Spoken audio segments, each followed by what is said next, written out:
Right, so obviously we've been talking about the immune system all day, so we're going to talk about, I'm just going to give a little brief overview of the immune system, but then also concentrate on how to exploit the immune system with therapies to try and kill myeloma cells. So just a very basic thing in terms of how the immune system works. When you think about your immune system, that's your defense, right, against germs or foreign invaders that can cause infections, disease, but even cancer. So bacteria, viruses, and tumor cells.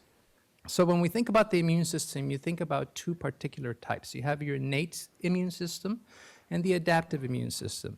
And the innate system is that defense that's always ready for you. So these are all the barriers in your gut. These are your neutrophils, right? So when you go through your transplant and you wipe out all of your neutrophils, we worry that you get infections just from simple things, including your own gut flora, for example. That's your innate immune system. It's always there to protect you.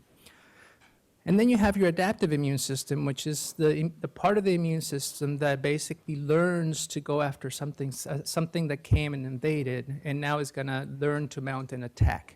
And that can take longer, but it can actually be very long-lasting. So another way to kind of think of it is sort of the different cells that are involved. So when you look at sort of your bone marrow and all the different cells that are being made, you have your myeloprogenitor cells, which lead to the majority of your innate immune system, which includes the one you know the best is your neutrophils. But then on the other side, you have the lymphocytes, which are, for the most part, your B cells and your T cells. And if you actually look at the B cells, you see that you have your B lymphocytes, but some of those B lymphocytes eventually become plasma cells. So when we talk about plasma cells, myeloma being a cancer of your immune system, that's why, because one of these cells is the one that became malignant and led to your myeloma. And the plasma cells eventually are the ones who make your antibodies. So it's not surprising that when you have myeloma, you're deficient in antibodies, and that's why you have an increased risk of getting some of these infections and recurrence of, for example, shingles and things like that. So the T cells, which is the other part of the immune system, is very important in that is often sort of kind of what we think of as the soldiers, the cells that are going to attack and eventually eradicate your myeloma. So the B cells and the plasma cells make the antibodies, and then the T cells eventually via antibody or other mechanisms eventually go and kill the cells. So how may your myeloma hide from your immune system? So unfortunately, myeloma is really smart, and this goes for pretty much every cancer. So myeloma cells can make themselves look like normal cells. And so obviously your immune system doesn't like to go after itself. We call that autoimmune disorders, right? So the immune system has been taught to basically not kill itself. And so sometimes the myeloma cells just look too much like normal cells.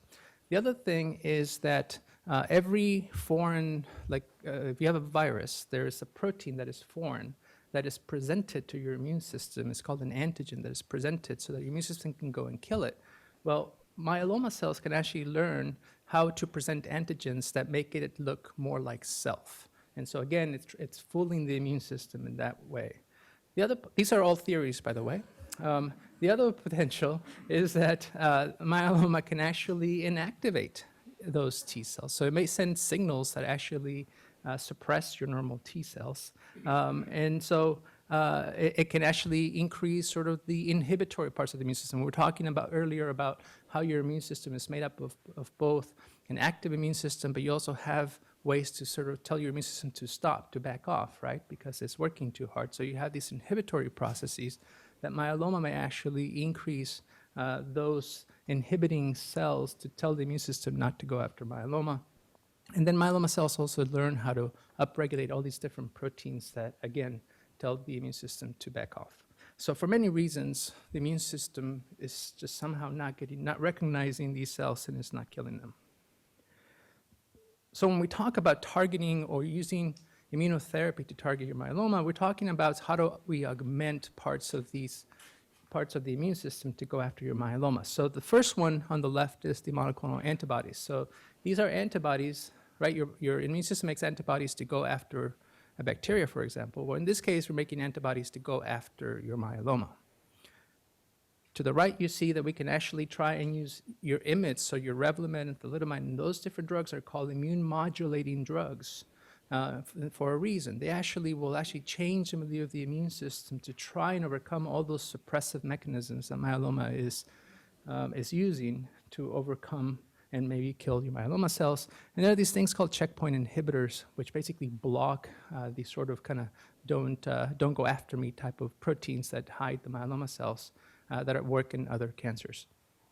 And then you have vaccines. So we obviously been talking about coronavirus a lot lately. So everyone's looking at making a vaccine. So when you look at a vaccine for example, an infection, you're making something so that you're exposed to a protein, you induce an immune response, so when you get exposed, the immune system can recognize and kill it.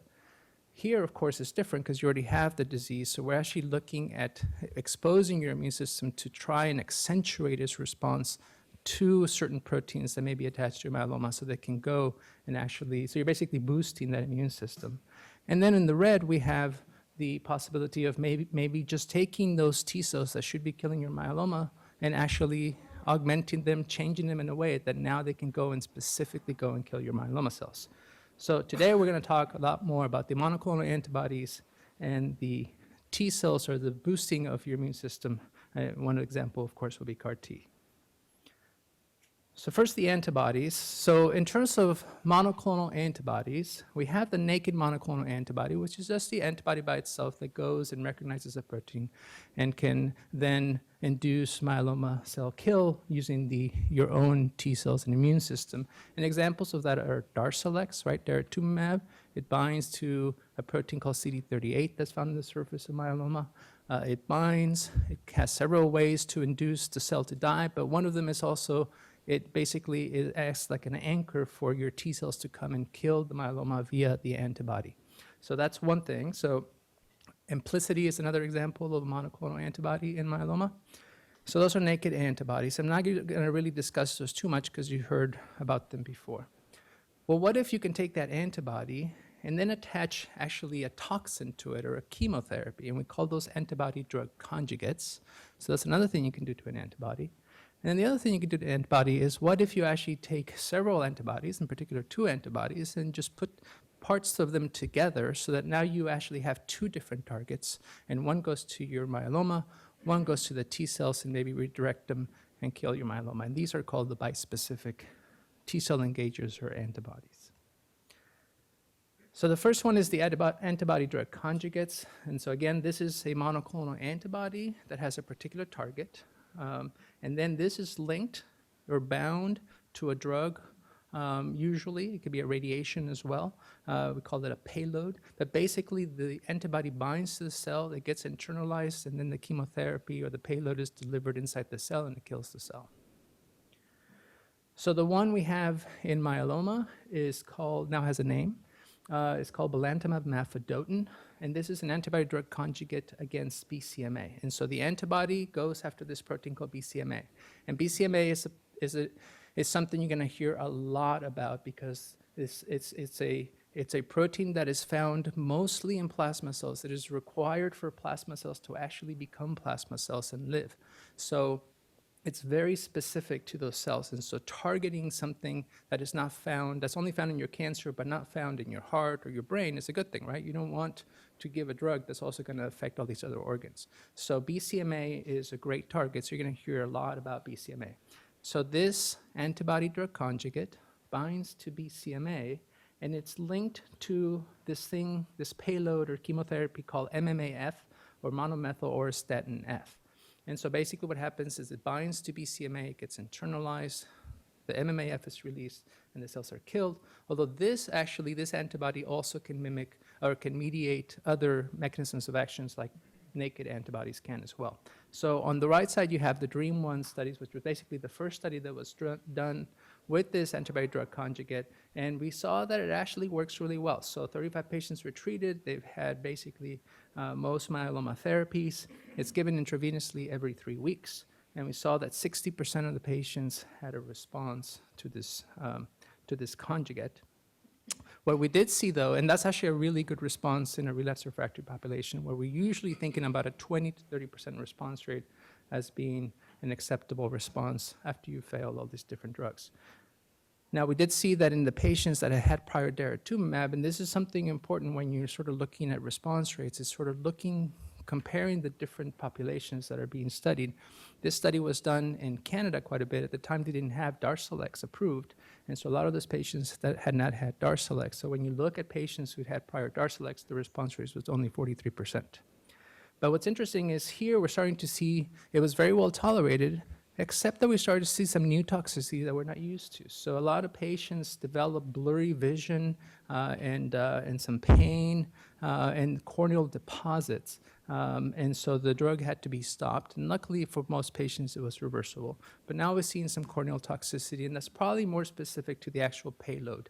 So as you see these drugs with different payloads, you will see that those toxicities may not be the same. So now they just published the DREAM2 study, which is a larger study. And so the idea here is the dose they discovered that worked was 3.4 milligrams per kilogram. They looked at that dose, and then they had another cohort with a lower dose, trying to mitigate some of those toxicities.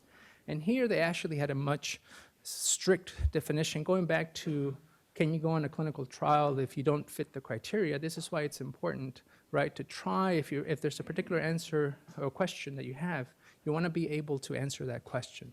So now here they said, now we're going to mandate that all patients have had at least 3 prior therapies, including an IMiD, a proteasome inhibitor, and now be exposed to an anti-CD38 antibody.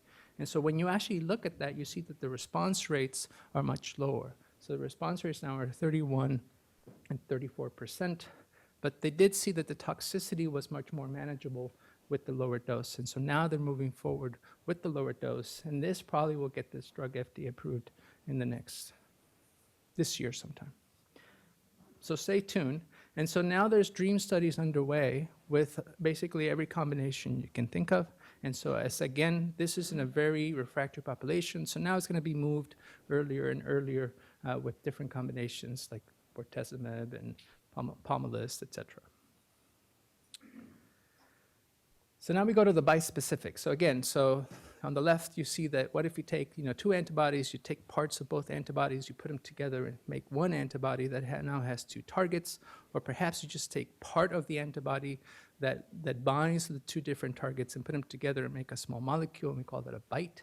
And so then on this panel here, you see that now what you can do is this new bispecific can now target and bind to the myeloma cell and bind CD3, which is on the T cells. So it binds to the T cell, it activates the T cell now is in close proximity to a myeloma cell that is bound to an antibody, and it basically forces the T cell to go after the myeloma.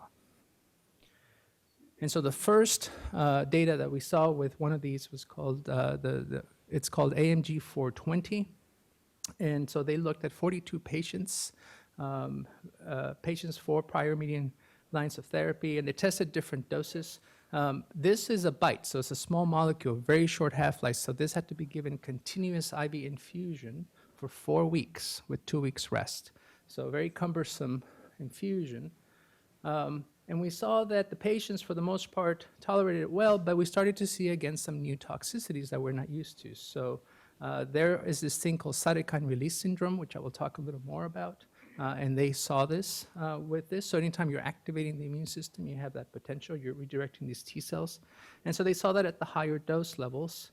And they also saw some infections. But if you look at the overall response, it was 31%. But if you actually look at when they got to what they think is the active dose, and all of these are, now that we have more data with them, there seems to be some kind of threshold where at some point you reach a certain level where the drug starts working. So if you look at the level where they felt this was the dose that we should be using, there were 10 patients in that, and 7 of those patients responded. So they had a response rate of 70%, and very deep. 5 of the 7 had MRD negativity.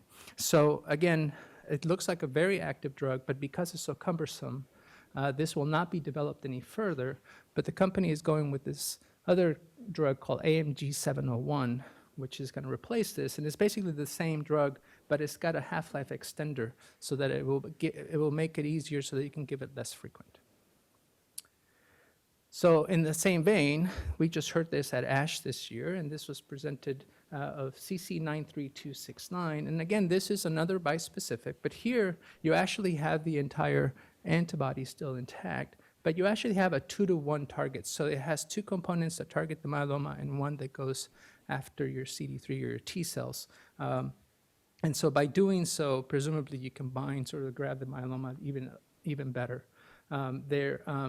Because it's a full antibody, it's got a longer half-life, so they were able to dose this once a week instead of continuously. So they tested several doses, with 10 milligrams being the highest dose they tested. And again, you saw that there was some infusional toxicity, just like if you've had Darzalex, right? We talk about infusional toxicity with fevers and maybe some reactions.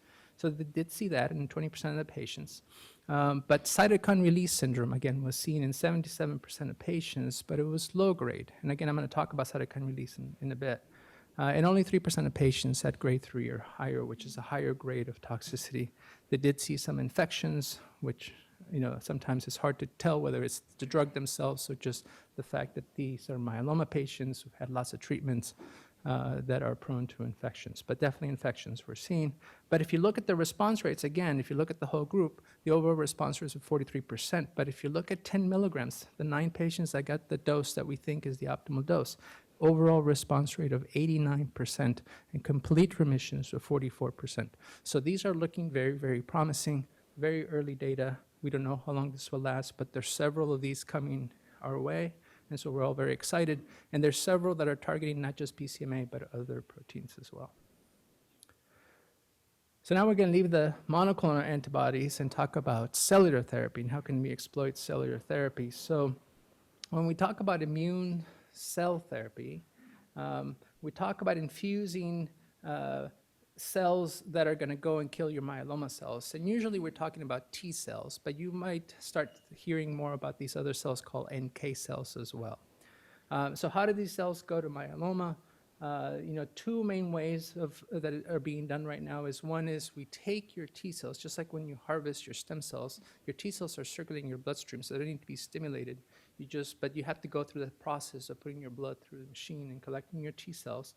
Then you take them to the laboratory and you actually make some changes to these T cells. These are engineered T cells that basically make them so that they can recognize myeloma much better. These are then grown and expanded in the laboratory, and then they go back and get reinfused to the patient. So it's a little more cumbersome than the other therapies we've been talking about. So in terms of the types of immune cell therapies, we have the one that you've heard the most about and that we're going to talk a little more about is the chimeric antigen receptor T cells, or the CAR T cells.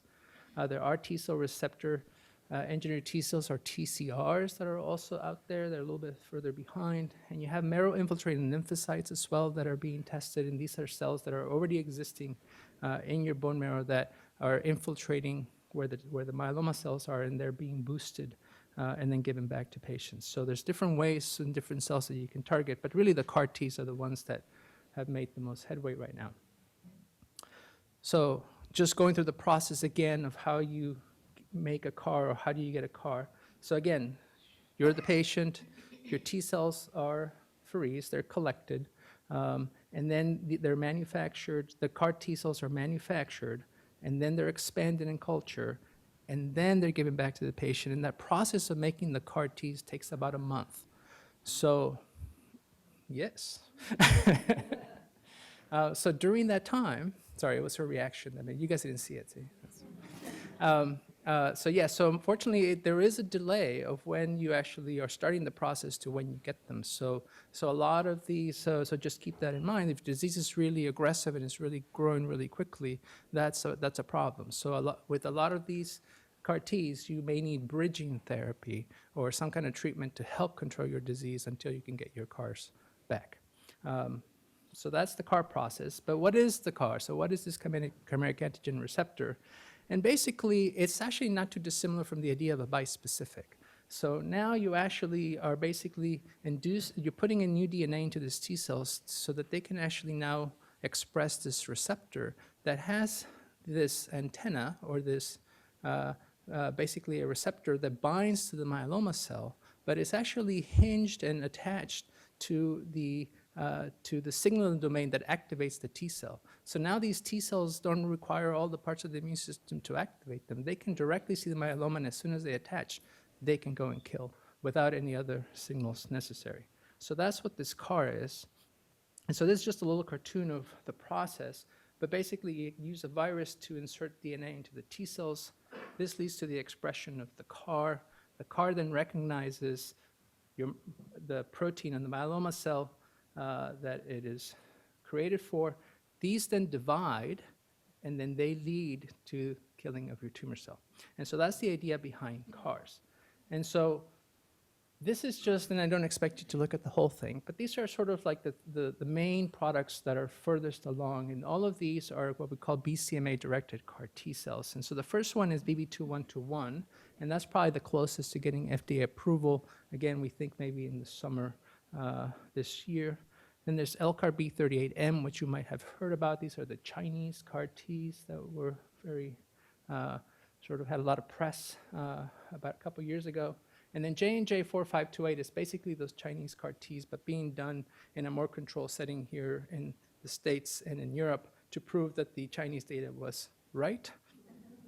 And then JCAR H125 is sort of the third CAR T that is also being promoted that again, it has the most patients on them. So if you look at this, what I want you to see, they all again go against BCMA, but if you look at the overall response rates for all of them, we're talking about 80 to 100% response rates. So very high response rates, but what's even more important is the complete remission rates, right? So I think Caitlin showed you that the expectation is that as you get, you go through subsequent lines of therapies, you expect that remission may not be as profound as the prior and also may not be as long-lasting. So that is what we're seeing a little bit different here, is that the remission rates and the depth of remissions are quite high. And if you look at the number of prior lines of therapy in some of these trials is 7 on average. There was a patient, I think, on the BB2121 that had 25 prior lines of therapy. So very heavily pretreated patients. So these are very impressive results. The question is how long they will last. And so, a lot of us were disappointed with the duration when BB2121 came out with their median progression-free survival, and it was about a year, meaning that most patients remain in remission for about a year, and then they progress. But if you think about it again, these are patients that had all these prior lines of therapies, right? And so the hope is that as we move them earlier, that this will translate to even better results. But that's where we are right now. And so a lot of this somebody asked me about sort of new generation of CAR Ts. There's a lot of work being done in sort of newer CAR Ts. How do we make them last longer? How do we make them stay longer? Maybe remissions will get better. So, and stay longer. So that's where we are with CAR Ts. But I think it's fair to talk about sort of these new toxicities that are going to be expected with some of these therapies. So we talked about the corneal toxicity. And again, this is seen mostly with the ADCs and usually has to do with the particular payload. In this case, it's the MMAF. And it's important that you just be cognizant of it. So if you do go on a treatment with Belantamab mafodotin and you notice that you're starting to get blurry vision or you're having sort of kind of a little bit of kind of discomfort, you want to be vocal about it. It does require that you have close ophthalmology evaluation. So it's a little bit of a wrinkle in terms of not what we're used to with our other therapies. But the good news is that for the most part, if you hold the treatment, these are all reversible changes. Cytokine release syndrome, and I'm looking at Mr. Sepsis over there, because cytokine release syndrome is kind of like sepsis. So this is a toxicity that is seen with CAR Ts and bispecifics because we're actually basically forcing your immune system, right, to go and kill myeloma, which is basically what happens when you have an infection. So when you get the flu, for example, and you have fevers and you feel achy and you just feel tired, that is not the virus doing that. That's your immune system fighting the virus that is causing all those symptoms. And so cytokine release syndrome feels like that in the early grades. So when we talk about grade 1, grade 2 cytokine release, that's what we're talking about.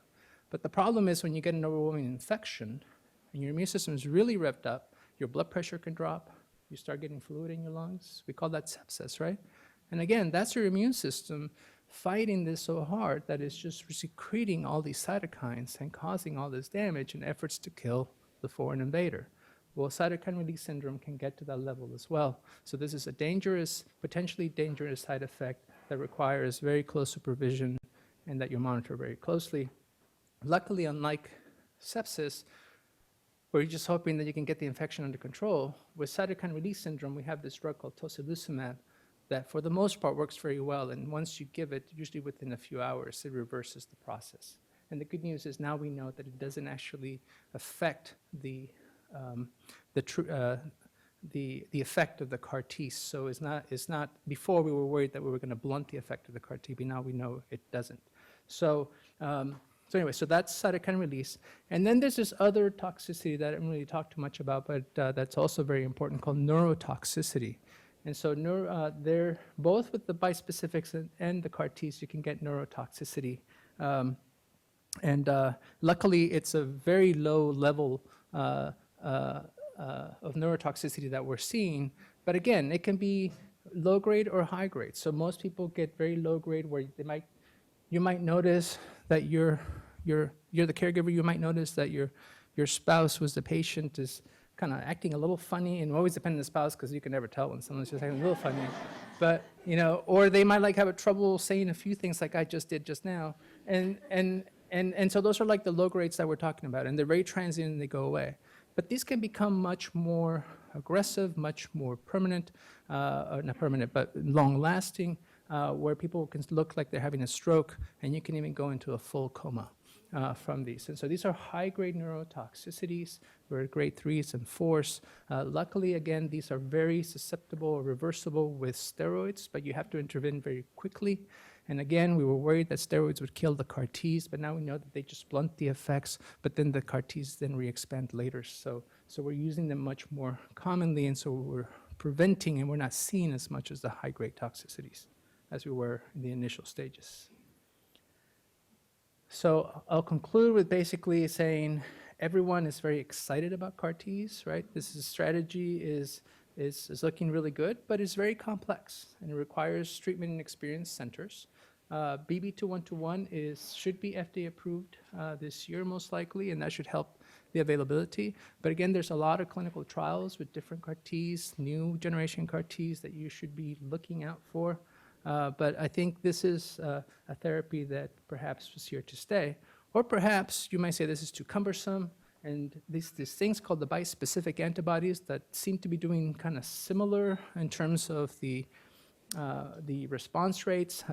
And the question is, will they be just the same? The plus of the CAR T, you get a one-time treatment and then you're done perhaps. Whereas with the bispecifics, you have to keep giving it once a week or every 3 weeks. And you also see some of these same side effects, but they seem to be at a much lower level. So again, we'll have to see sort of which of these two sort of kind of wins out, or they may be complementary. But again, these are all very exciting data. And then the antibody drug conjugates are working. These are drugs that are likely going to work better in combination, and Belantamab mafodotin approval should be imminent. So I think I'll stop there.